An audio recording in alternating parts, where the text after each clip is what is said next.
Support দিলে support পাবেন, একজন আরেকজনের পরিবারে সাপোর্ট করেন, এরকম কিছু সিস্টেম নিয়ে ফেসবুকে অনেক গ্রুপ কাজ করতেছে বর্তমান দেখতে পাচ্ছি।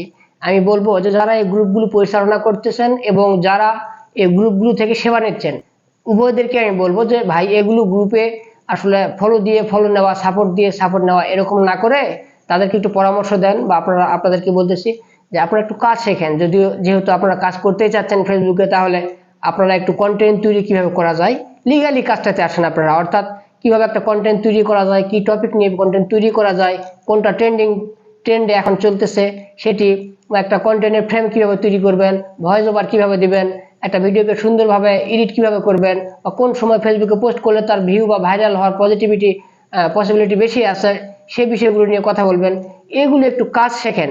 আমি বলবো যে এই গ্রুপগুলো আসলে নতুনদেরকে খুব একটা সহায়তা না করে ক্ষতির দিকে ঠেলে দিচ্ছে, মানে ফ্রিতে স্টার গিফট করতেছে, ফ্রিতে ফলোয়ার দিচ্ছে, এগুলো করে কিন্তু আসলে আপনার লং টাইম টিকতে পারবেন বলে আমার মনে হয় না। সুতরাং আপনারা যেহেতু সোশ্যাল মিডিয়াতে একজন কন্টেন্ট ক্রিয়েটর হিসেবে কাজ করতে চাচ্ছেন, তাহলে কাজটাই আগে শিখেন, অর্থাৎ কন্টেন্ট নিয়ে ভাবেন, কন্টেন্টের যে ছোটখাটো বিষয়গুলো এই বিষয়গুলো একটু শিখে নেন, মার্কেটিং পলিসিটা একটু বুঝে নেন, ইনশাল্লাহ সফল হয়ে যাবেন। ধন্যবাদ সবাইকে।